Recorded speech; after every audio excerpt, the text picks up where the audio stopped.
Partai Demokrat yang ngotot mengajak masyarakat untuk melakukan perubahan dan perbaikan di 2024. Demi apa coba?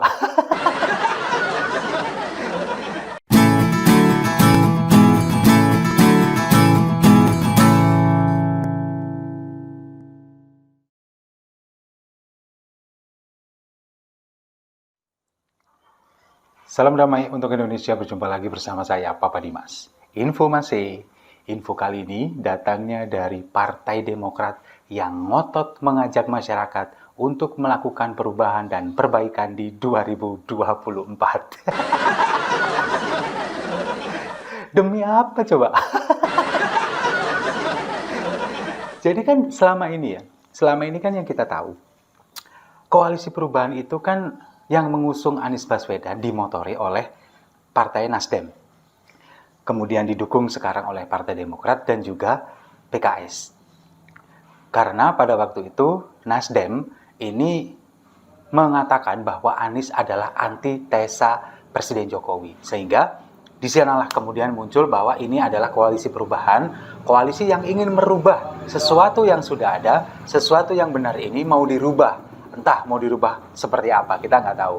Meskipun sampai saat ini koalisi ini belum dideklarasikan, belum terbentuk sebetulnya, tapi sudah koar-koar mengatakan bahwa ini adalah koalisi perubahan dari Nasdem, Demokrat, kemudian juga PKS. Belum dideklarasikan sampai detik ini, baru masing-masing partai ini mendukung Anies Baswedan. Tapi secara resmi ketiganya belum mendeklarasikan bahwa ini kami koalisi perubahan dari Nasdem, Demokrat, PKS mengusung Anies Baswedan. Belum, sampai sekarang belum.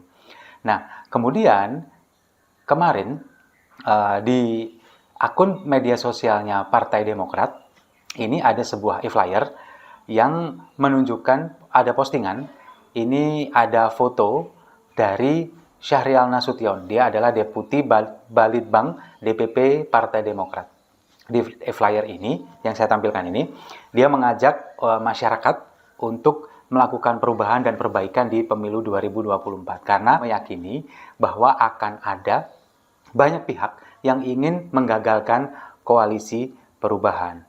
Upaya menjegal koalisi ini, kemudian karena ada upaya-upaya itu, makanya Partai Demokrat kemudian meminta tolong kepada Tuhan, meminta tolong kepada Allah, karena suara rakyat adalah suara Tuhan katanya. Cie, sudah mulai main ayat nih.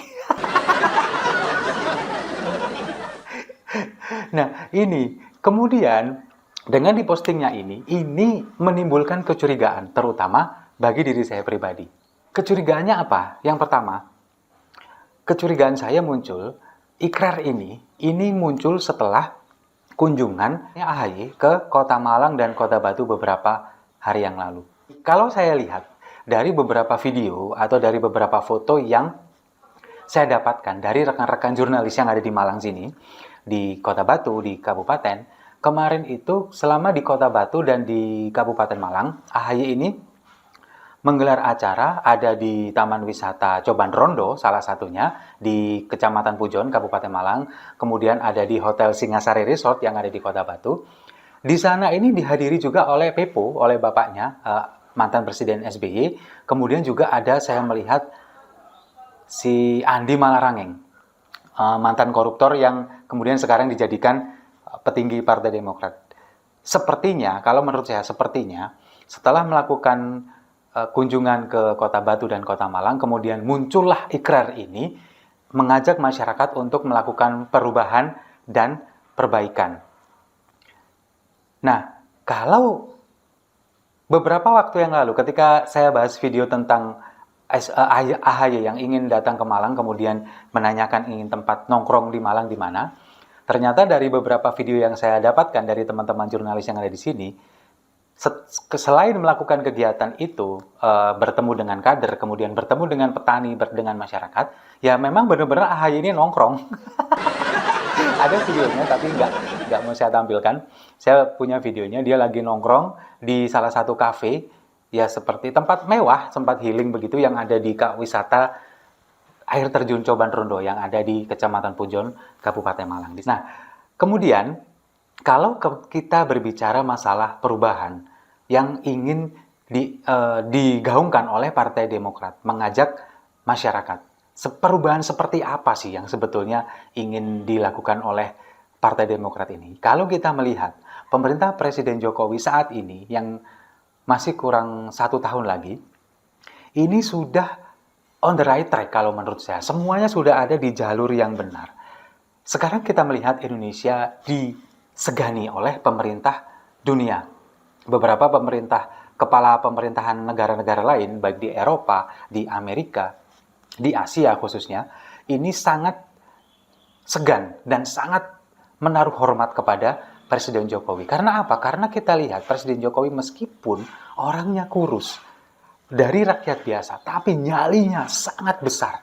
Nyalinya sangat besar. Itu yang kemudian membuat dia disegani oleh pemimpin-pemimpin dunia. Nah, kalau kita melihat sekarang, terutama masalah ekspor bahan mentah di Indonesia. Presiden Jokowi begitu banyak mendapatkan tekanan dari Uni Eropa, kemudian kalah gugatan oleh WTO, dikalahkan gugatannya oleh WTO, kemudian sekarang berusaha untuk melawan, bahkan justru setelah menstop ekspor timah, kemudian ekspor biji nikel, kemudian sekarang mau stop ekspor emas. Ini adalah presiden kita yang ingin apa yang ada di negara kita, terutama bahan mineral ini, bisa membawa manfaat, membawa kesejahteraan untuk masyarakatnya dulu, baru untuk dunia luar. Kalau pemerintah-pemerintah sebelumnya kan enggak, apalagi seperti di zaman Presiden Soeharto, kemudian di zaman Presiden SBY tentunya. Ekspor ini terus, biji mentah ini terus, kita hanya mendapatkan 10% dari apa yang kita dapatkan saat ini. Dengan kita mengekspor bahan setengah jadi, kemudian kita membangun smelter di sini, hilirisasi bahan mentah yang ada di sini. Itu yang dilakukan oleh Presiden Jokowi dan itu yang membuat Presiden atau kepala negara dari negara-negara lain ini menaruh hormat kepada Presiden Jokowi. Bandingkan dengan pada saat Presiden SBY dulu. Negara kita, negara tetangga, Singapura yang sekecil itu, ini tidak punya hormat sama sekali kepada negara kita. Bahkan Presiden SBY sempat disadap pada waktu itu oleh pemerintah Singapura. Kemudian kalau kita melihat dari negara tetangga kita juga, Australia. Presiden SBY mendapat tekanan dari pemerintah Australia untuk membebaskan Corby, terdakwa kasus narkoba, terdakwa hukuman mati, dibebaskan oleh Presiden SBY. Entah ini ada perjanjian apa antara pemerintah Australia dengan Presiden SBY pada waktu itu, kita juga nggak tahu. Yang jelas Presiden SBY ini mendapat tekanan, mendapat ancaman, kemudian dia akhirnya membebaskan Corby. Ada apa yang perjanjian apa di sana, apa yang ditukar dengan kebebasan Corby, kita juga nggak tahu. Yang jelas pada saat itu pemerintah Indonesia seperti tidak ada harganya di mata dunia, bahkan di negara tetangga. Lalu seperti ini yang ingin kalian rubah. Kalau saya nggak perlu. Jadi meskipun SBY ini adalah purnawirawan TNI, jenderal, berbadan besar, tapi nyalinya nggak ada. Bandingkan dengan Presiden Jokowi yang dari rakyat biasa, dari pedagang mebel, badannya kurus, kering, tapi nyalinya demi rakyat Indonesia, demi negara kita, luar biasa. Itu yang sudah ada di jalur yang benar, dan itu ingin kalian rubah. Kalau saya sih nggak mau, moh. Lalu kemudian, satu lagi masalah yang tidak kalah pentingnya, yaitu masalah pemberantasan kelompok-kelompok intoleran yang dilakukan oleh Presiden Jokowi. Pembubaran ormas-ormas radikal seperti FPI, HTI, itu dilakukan di masa Presiden Jokowi. Sementara pada saat masa Presiden SBY, kelompok-kelompok seperti ini dibiarkan dengan alasan zero enemy, kepingin merangkul, mengayomi semua, tapi kelompok-kelompok yang akan merongrong kedaulatan Indonesia, akan merongrong ideologi Pancasila ini dibiarkan. Bahkan dulu HTI diberikan kesempatan, diberikan kebebasan untuk melakukan siaran live di stasiun TV nasional, TVRI. Bayangkan, ini di Presiden SBY. Dan pada saat Presiden Jokowi semuanya itu diberangus, dilarang, kemudian dibubarkan. Nah, sekarang kita sedang menunggu meskipun ormasnya sudah dibubarkan, tapi orang-orangnya, pihak-pihak yang terus menggaungkan khilafah, terus ingin merongrong ideologi Pancasila ini masih terus terjadi. Ini yang sekarang kita menunggu untuk memberangus itu semua. Jangan sampai mereka-mereka yang hidup di sini, mencari makan di sini, tapi ingin merubah ideologi negara kita. Itu yang sekarang kita sedang tunggu. Nah, sekarang kalau berbicara masalah perbaikan, apa yang akan diperbaiki oleh Partai Demokrat ketika nanti misalkan menjabat atau memenangkan pemilu daripada apa yang sudah dilakukan pemerintahan Presiden Jokowi sekarang? Apa yang ingin diperbaiki? Coba kita lihat, kita bedah mungkin satu persatu, meskipun nggak semua. Saya coba untuk menelaah sedikit demi sedikit. Kalau misalkan kita melihat apa yang dilakukan oleh AHY, apa yang selalu diomongkan bahwa Indonesia tidak baik-baik saja, sementara masyarakat ini sedang susah, ingin diperbaiki, pada kenyataannya sekarang kan Indonesia sedang baik-baik saja, semuanya sedang baik-baik saja. Pandemi COVID sudah selesai, kemudian kita sudah mulai bangkit lagi perekonomian kita pasca pandemi, pariwisata kita sedang digenjot lagi sekarang, bahkan di berbagai sektor kita sudah mulai bangkit lagi. Apa yang tidak baik-baik saja? Bahkan AHY yang saat ini seorang pengangguran, pensiunan mayor, meskipun tidak memiliki pekerjaan, bisa jalan-jalan kemana-mana, ke luar negeri, pamer makan mewah dan sebagainya. Apakah itu Indonesia sedang tidak baik-baik saja? Kalau saya rasa itu jauh lebih baik daripada sebelumnya, ya enggak? Kemudian istrinya melakukan party yang begitu hedonnya, keluarganya masih bisa jalan-jalan dan sebagainya. Apa yang tidak baik-baik saja di Indonesia ini? Mungkin, kalau menurut saya coba merenung, apa ya kira-kira yang membuat Partai Demokrat ini ingin melakukan perubahan, ingin melakukan perbaikan dari pemerintah Indonesia ini. Akhirnya saya menemukan satu jawaban. Kenapa?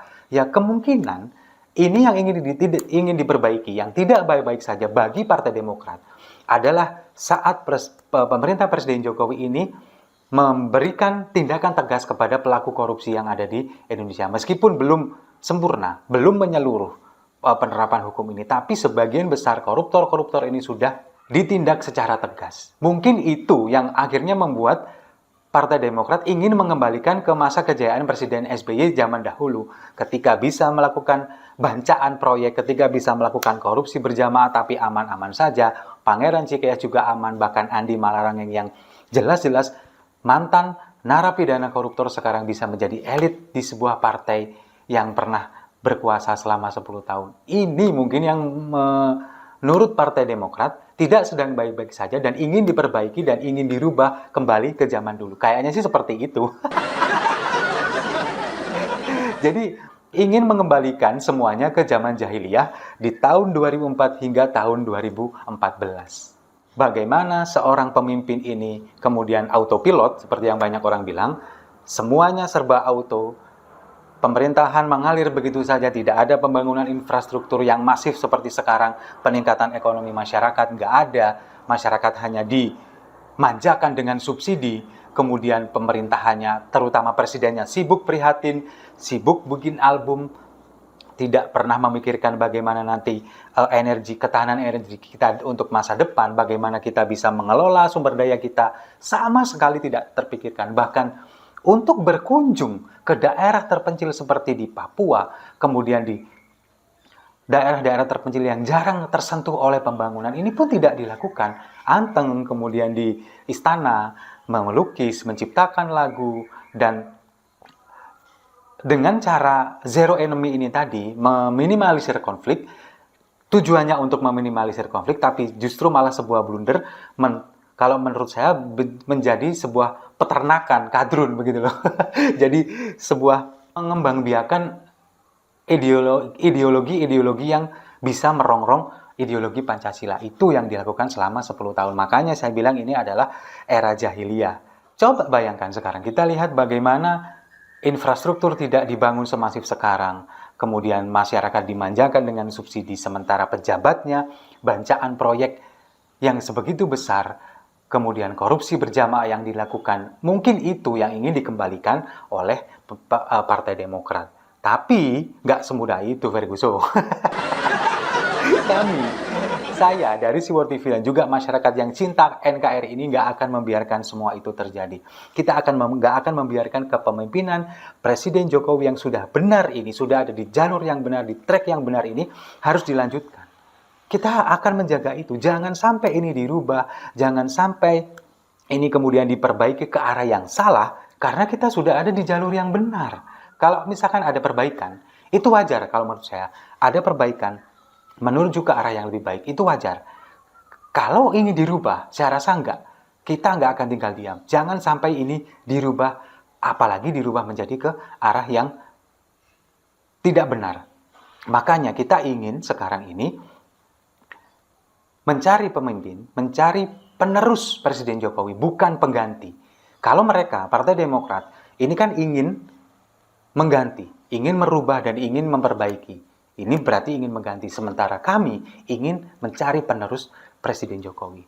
Lalu kenapa Partai Demokrat melakukan ini semua? Kalau menurut saya, semata-mata ini adalah nafsu ingin berkuasa lagi dan ingin mengembalikan era Presiden SBY seperti tahun 2004 sampai tahun 2014 kembali ke masa jahiliyah. Dan ingat, kami, terutama saya, tidak akan membiarkan semua itu terjadi. Kita akan terus menggaungkan kebenaran, kita akan terus melawan, akan mengcounter semua narasi-narasi jahat tentang pemerintahan Presiden Jokowi. Setuju ya? Kalau setuju, mari kita minum kopinya sama-sama untuk pemerintahan Presiden Jokowi. Mantap. Saya rasa itu. Terima kasih sudah menyimak. Jangan lupa like, komen, dan subscribe. Sampai jumpa di video-video saya selanjutnya. Salam damai untuk Indonesia.